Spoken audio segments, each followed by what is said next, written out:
हरे कृष्णा कृष्णा कृष्णा हरे हरे, हरे राम राम राम हरे हरे। वृंदावन में कई साधु एक युवक युवती के जो विषय में बात करके फंस गए हैं, किंतु शास्त्र में क्या कहा गया, क्या निर्देशना दिया गया, इसी बारे में मैं ये वीडियो के माध्यम से चर्चा करने के लिए चाह रहा हूँ। ये संसार में बहुत सारे लोग को देखते हैं, एक युवक युवती भीतर जो आकर्षण होता है और वो आकर्षण से घूम रहे हैं, समाज तो ऐसे जी रहे हैं और उसको देख कर के साधु समाज कुछ बोल दिए, माने कुछ साधु उसमें टिप्पणी कर दिए। जिस टिप्पणी को लेकर टीवी डिबेट में ये सब चर्चा हो रहा है, कैसा बात कर दिए, कैसा साधु होकर ऐसा बात कर दिए, ऐसा कर दिए, ऐसा कर दिए, साधु ऐसा बोलना नहीं चाहिए था, साधु को परे परे ऐसे टिप्पणी क्यों कर दी। किंतु यहाँ विचार करने के बात है, शास्त्र में हमको क्या निर्देश दिया गया, क्या बोलना, साधु क्या बोलना चाहिए, संसारी लोग क्या देखना चाहिए, कैसा ये करना चाहिए। साधु शास्त्र हिसाब से मनु महाराज इसके बारे में कहे, मनु संगीता में मनु महाराज कह रहे हैं, ये संसार में आहार निद्रा भय मैथुन जो चार चीज है, लोग स्वाभाविक रूप में आकर्षित होते हैं। भोजन में खाने में इंद्रिय तृप्ति, जैसे मांसाहार खाने में, मांस खाने में, कि स्त्री पुरुष में संबंध बनाने में, कि जुआ सट्टा खेलने में, कि नशापान करने से, ये स्वाभाविक रूप में लोग करते। किंतु साधु पुरुष इसमें टिप्पणी नहीं करना चाहिए। मनु महाराज कह रहे कई स्वाभाविक के रूप में आकर्षण है, और ये जो आकर्षण विशेषकर सबसे ज़्यादा महत्व है, जो स्त्री पुरुषों के आकर्षण, ये सभी काल में सभी समय पर ये भगवान के द्वारा बना हुआ है, माया शक्ति ये बना हुआ है, ये आकर्षित होगा, नहीं तो संसार बन नहीं सकता, चल नहीं सकता है। संसार को चलाने के लिए भगवान स्त्री पुरुषों की ये बनाए, इसके आकर्षण भी मध्य बनाया दिए है, और ये आकर्षण के कारण से संसार में माया जगत चलता है, संसार चलता है।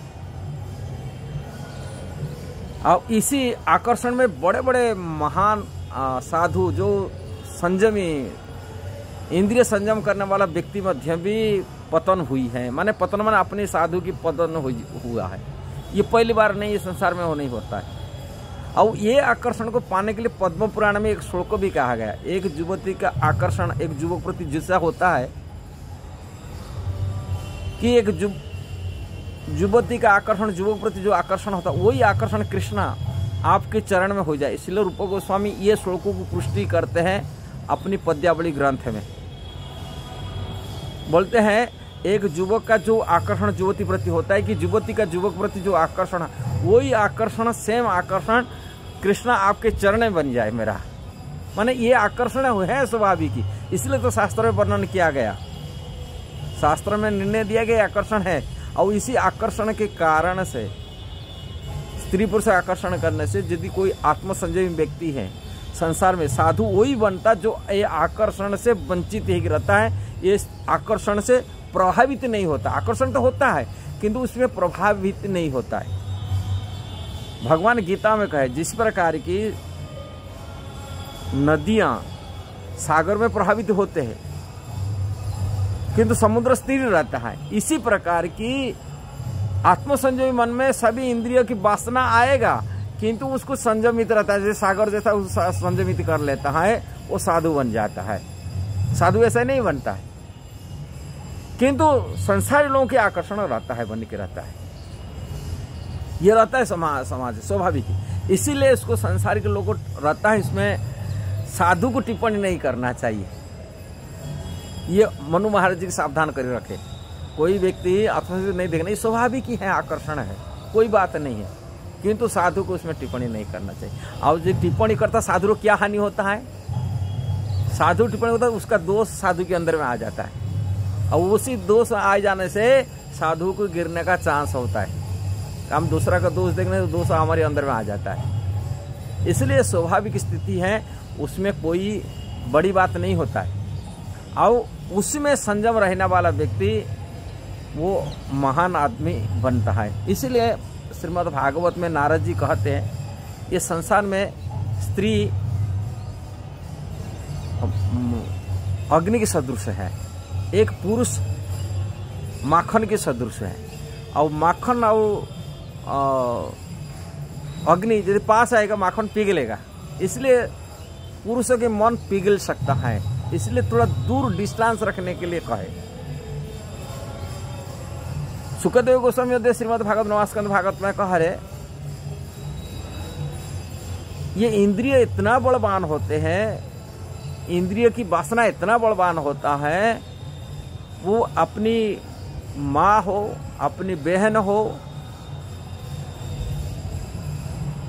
ऐसा अपनी बेटी भी हो, यदि एकांत में कोई पुरुषों को एक आसन में नहीं बैठना चाहिए, कारण बलवान इंद्रिय ग्राम बड़ा इंद्रिय की बलवान होते, वो एकांत में एक आसन में बैठने से आकर्षित मन दूषित हो सकता है, इसलिए दूर रहने के लिए कहा गया। इसलिए इंद्रिय को संयम करने वाला लोगों के लिए ये चीज है, किंतु ये स्वाभाविक है, आकर्षण होता है, उसमें कोई बात नहीं। किंतु अब भारत की जो संस्कृति है ये विदेशी संस्कृति नहीं है। भारत में महान स्त्रियां भी हैं या पुरुष भी हैं जो इंद्रिय संयम कर रहते हैं। कहाँ ये पशु कल्चर भारत का नहीं है, किंतु भारत के लोग संयमी होते, इसलिए भारत दुनिया के लिए आदर्श, दुनिया का संसार ब्रह्मांड के लिए माने आदर्श है कहा जाता है। इसलिए भारत की महिमा को श्रीमद् भागवत प्रशंसा करता है, पुराण में प्रशंसा करता है भारतीय लोगों को। कहाँ भारतीय लोग को इंद्रिय भोग जैसा विदेशी पाश्चात्य सभ्यता में होता है ऐसा नहीं होते, ये लोग को आत्मसंयमी होते, मन बुद्धि को स्थिर रखते। कुछ लोग को तो पिघल जाना है स्वाभाविक है, कारण बड़े बड़े ऋषि लोग एक मछली का संसर्ग को देख करके, यहाँ हमारे वृंदावन में एक साधु रहते थे जिनके नाम था सौभरी मुनि। सौभरी मुनि पानी के अंदर में रखकर तपस्या करते थे, कई सालों से, कई हजार साल से तपस्या करते थे, किंतु मछली का संसर्ग में आकर के वो प्रभावित हो गए, उनके मन आ गए। वो तभी मानता था कि बेटियों को आकर के बोले, मानता राजा बोला तुम्हारा बेटी से हम शादी करा दो। मथुरा के राजा थे, उनको आके बोला शादी करा दो। ऐसे हम लोग को सुने, दुर्वासा मुनि की कथा सुनते हैं। अप्सरा भेजे उनको, यदि दुर्वासा इतना बड़ा तपस्या कर रहे थे, वो दूसरी स्वर्गों की सिंहासन प्राप्ति हो सकता है, इसी भय से इंद्र भेज दिया वहाँ की अप्सरा का, यदि अप्सरा भेजेंगे उनका तपस्या भंग हो जाए। इसीलिए ये स्वाभाविक बड़े बड़े मुनि ऋषि लोग मध्य भी, साधु महात्मा मध्य भी प्रभावित तो हुए, और कॉलेज में साधु महात्मा प्रभावित हो जाना बड़ा बात भी नहीं है, ये स्वाभाविक ही रूप में है। इसलिए ये आकर्षण है। इसलिए जो आत्मसंयमी क्षेत्र में जाने वाले व्यक्ति हैं, जो अपने के आत्मनिग्रह करते हैं, शरीर को इंद्रिय तृप्ति से, वासना से दूर रहते, उन लोगों के लिए ऐसा चीज को देखना, स्त्री पुरुष होते स्वाभाविक है, इसलिए आकर्षित उनसे टीका टिप्पणी नहीं करना चाहिए। यदि हम उसमें टिप्पणी करते पुण्य साधु के मन दूषित हो जाता है।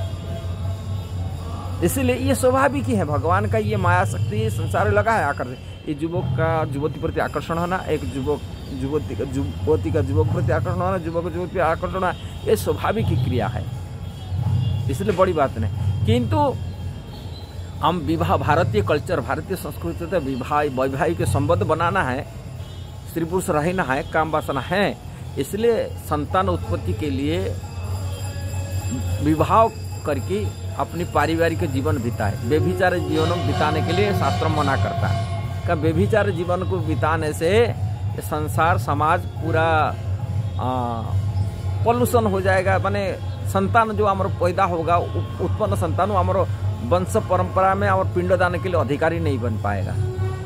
थोड़ी समाज में माने बड़ी दुर्भाग्य दुर्दशा आ जाएगा, जैसे भगवती गीता में अर्जुन कहते। इसीलिए कहता है आकर्षण है, वो आकर्षण को एक स्त्री में, एक पुरुष में आकर्षित बांधिए की रहे, जिससे समाज में पॉल्यूशन न बने, नष्ट माने अपनी मन खराब न हो जाए, दूषित न हो जाए।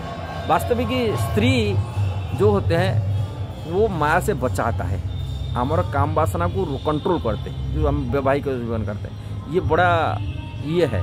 अब पुरुष एक जगह विभावित होते तभी समाज में श्रृंखलित जीवन मिलता है कि डिसिप्लिन लाइफ बनता है। इसलिए कहा जाता है, शास्त्र में नियम कानून बताया गया।